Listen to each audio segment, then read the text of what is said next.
My parents canceled my plane ticket and sent a message. The plane isn't for you, take a train, loser. I laughed and wrote back, okay. I decided not to go on vacation at all. But when they returned, they were surprised because I could still hear my family's laughter as we got out of the car. The automatic airport doors opened before us. The aroma of coffee and the murmur of hurried travelers filled the air. But I was focused on one thing. The boarding passes my father held in his hand. Our long-planned family vacation was finally happening.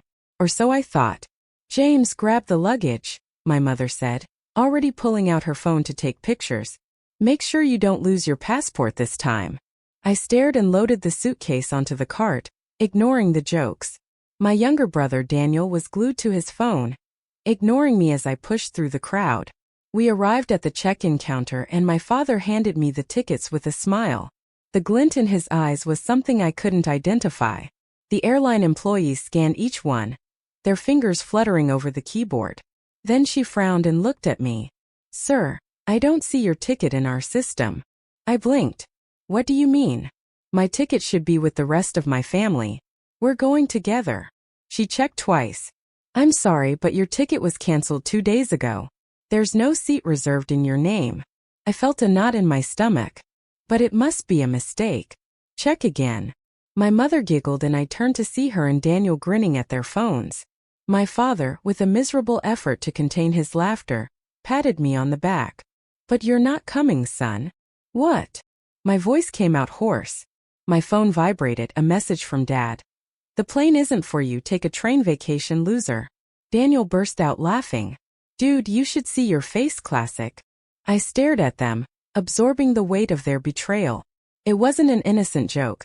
They had actually canceled my ticket, while I had been working overtime for months to pay for this vacation. They had conspired behind my back. You're kidding. My voice was barely a whisper. Mom smiled. We thought it would be funny. You always take things too seriously. You canceled my ticket as a joke? I clenched my fists. I paid for this trip. I paid for the upgrades, the hotel, the rental car, and you?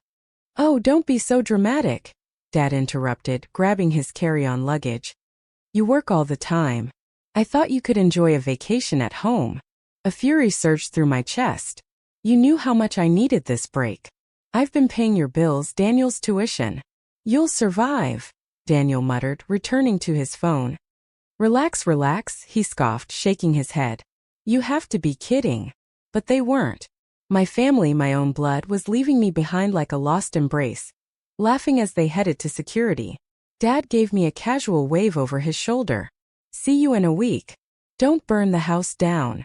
I stood frozen as they disappeared into the crowd, their laughter echoing in my ears. My mind raced. It wasn't an innocent joke. It was a message, a cruel and humiliating display of how little they valued me. Slowly, my anger crystallized into something sharp and unwavering. If they thought I was nothing more than an ATM, they were about to learn the price of their betrayal. As soon as I got back to my apartment, I slammed the door and leaned against it, exhaling slowly. The sting of the betrayal at the airport still burned in my chest. Their mocking message replayed over and over in my mind. My own family had treated me like a joke, despite everything I had done for them. A cruel joke, they'd called it. But I wasn't laughing. I pulled out my laptop, logged into the banking app, and stared at the long list of recurring transactions. My brother's tuition, my father's golf club membership, my mother's salon expenses. Then there was the emergency fund, a separate account they frequently dipped into under the guise of unexpected expenses. My fingers hovered over the keyboard. For years they had lived comfortably thanks to me. I had never complained. I had worked tirelessly to provide for them, making sure they never had to worry about bills, never had to budget their luxuries. And how had they repaid me? By humiliating me at an airport and leaving me stranded. I clenched my jaw. No more. The first cancellation was my brother's tuition payment. It was due in a week. Click. Cancel. Confirm. A deep satisfaction settled in. Next, I moved on to my father's golf club fees. I pictured his indignation when he realized he could no longer stroll across the greens, bragging about his supposed successes, while I footed the bill. Cancelled. My mother's hair salon? Gone. The emergency fund? Locked. I changed the password and blocked their access completely. It took less than 10 minutes to dismantle years of financial dependence. My phone vibrated. A message from my mother. Just arrived. The beach is amazing. Hope you're not too mad, honey. It was just a joke. Love you. I scoffed. A joke? A joke would have been pretending for a few seconds, not canceling my ticket and abandoning me. I switched off my phone and set it aside. Let them enjoy their vacation. They had no idea the storm that was brewing. As I made myself a late dinner, a sense of peace washed over me. For the first time in years, I didn't feel like a walking bank account. I felt like a man taking back control of his life. My family was about to learn a harsh lesson, one they would never forget. Update 1. The first message from my brother. Hey James, tuition is due, can you send it over? His tone was casual, as if nothing had happened. As if they hadn't left me humiliated at the airport while they jetted off on a vacation I had paid for. I smirked at the audacity. Oh, I think you should ask Mom and Dad, I replied lightly. After all, they're the ones in charge now, aren't they? No, he replied instantly. A few hours later, my mother messaged me. James, honey, I need you to send me the usual for the salon. The payment is overdue. You don't want your mother to be embarrassed, do you? I could practically hear the fake sweetness in her voice. Did they really think I was going to resume my role as the family's personal ATM without a fight? I typed back, Sorry, Mom, I'm taking a break from paying. Maybe try booking an appointment at a cheaper salon? Better yet, ask Dad. Update 2. Then came the inevitable call from my father. As soon as I answered, he was already yelling. James, what the hell is this nonsense? My golf club fee bounced. I got an email saying the payment was declined. Are you seriously not covering it this month? I leaned back in my chair and chuckled. Ah, you mean your golf club membership? The one you mocked me about never using? Yeah, I canceled it. I thought you could afford it. There was a pause before he exploded. Don't be ridiculous. You've always covered it. What kind of son refuses to help his own family? I felt my jaw tighten.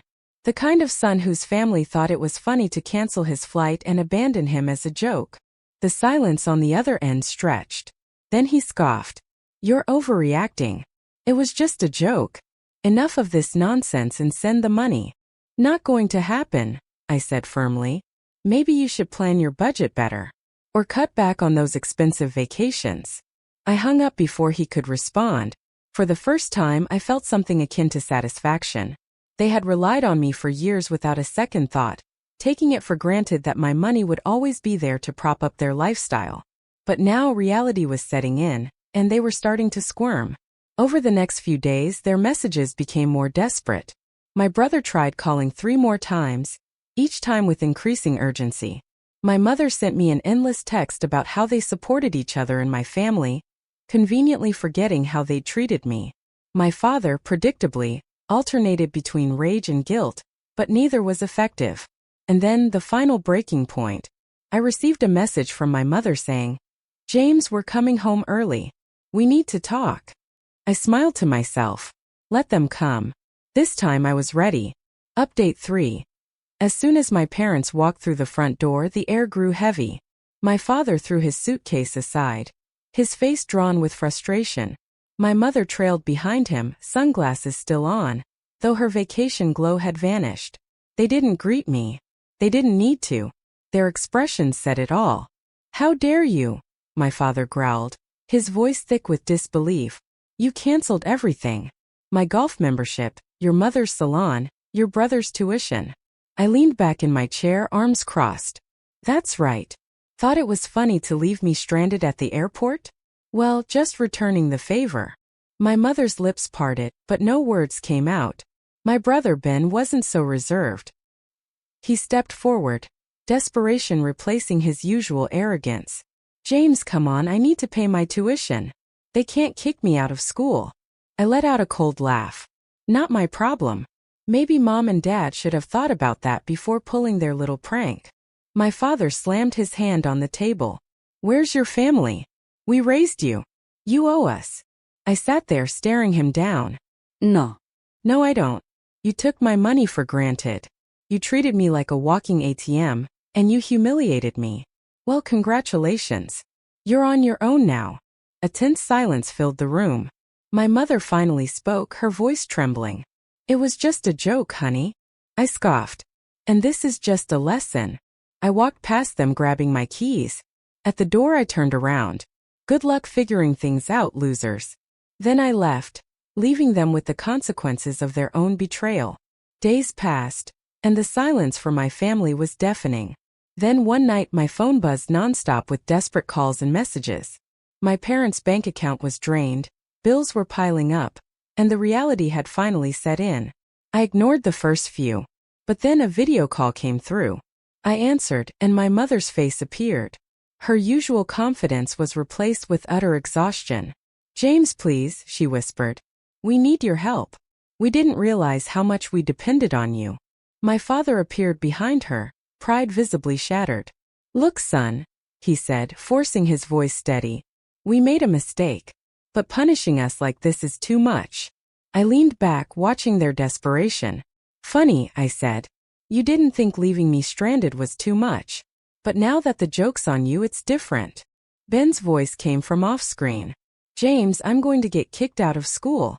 Please just help me with the tuition." I exhaled slowly, letting the weight of the moment sink in. Then I gave them the answer they dreaded. No, their faces crumbled. My mother sobbed, and my father hung his head. "Serves you right," he said quietly. But I felt nothing. No guilt. No remorse. Just peace. "You're not using me anymore," I said. "Figure it out yourselves." And with that, I ended the call, closing the final chapter of their control over me. Friends, what do you think about this story? Write your opinion in the comments. Do you want more stories? Don't forget to subscribe and activate the notification bell so you don't miss any videos. See you tomorrow.